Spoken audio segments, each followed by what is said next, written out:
Haleluya, shalom kepada semua sahabat-sahabat saya. Saya akan coba masuk lebih dalam lagi tentang arti kehidupan kita yang sesungguhnya.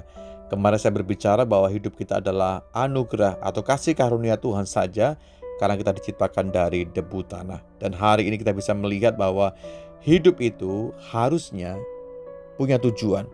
Ya, tidak boleh tidak.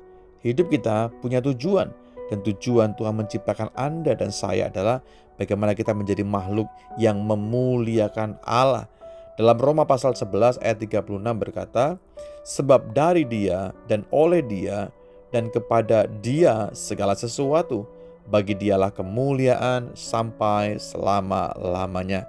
Sahabat-sahabat saya yang diberkati oleh Tuhan Yesus, tujuan hidup kita yang utama adalah bagaimana manusia ini selalu memuliakan Tuhan. Ya, bukan sekali dua kali, tapi selalu dalam aspek kehidupan kita itu memuliakan Tuhan.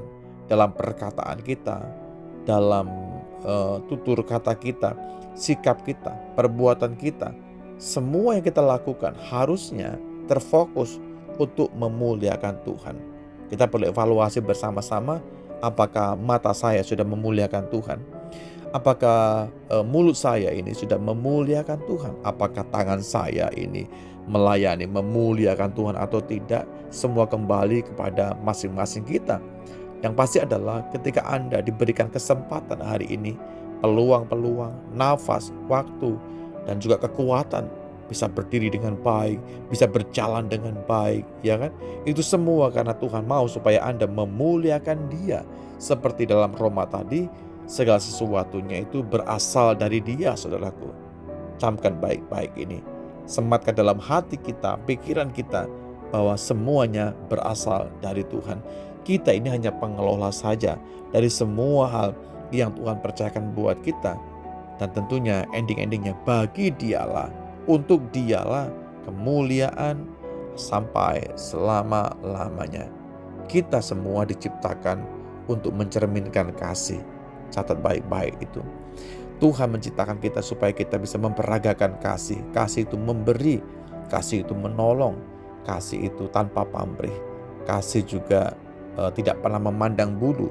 Dan untuk itulah Tuhan memperagakannya kepada kita dengan Dia rela berkorban, ya kan? Dia rela berkorban, Dia rela memberi hatinya, waktunya, hidupnya untuk keselamatan jiwa-jiwa. Dan kita pun perlu meneladani hal demikian. Hidup ini harus mencerminkan sebuah kebenaran. Ketika kita berada dalam area-area yang gelap mungkin hari ini, cerminkan kebenaran Kristus. Berdiri kuat di dalam firman Tuhan. Menjadi pribadi yang berbeda, tampil berbeda. Itu karena kita kuat dan mampu berdiri di atas firman Tuhan. Dan tentunya segala sesuatunya harusnya untuk kemuliaan di setiap tindakan dan perkataan kita. Orang bisa melihat Anda itu dari perkataan kita. Orang bisa melihat kita lewat semua hal yang kita lakukan. Ada perkataan, ada perbuatan, ada raut wajah kita di sana.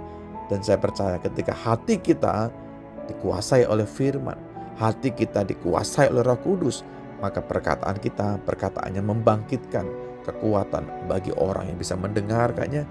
Perkataan kita menjadi perkataan yang membangun. Ketika orang bisa mendengar suara kita, mereka bukan dilemahkan, tapi dibangunkan. Karena perkataanmu diurapi oleh Tuhan. Ya, ucapanmu diurapi oleh Tuhan.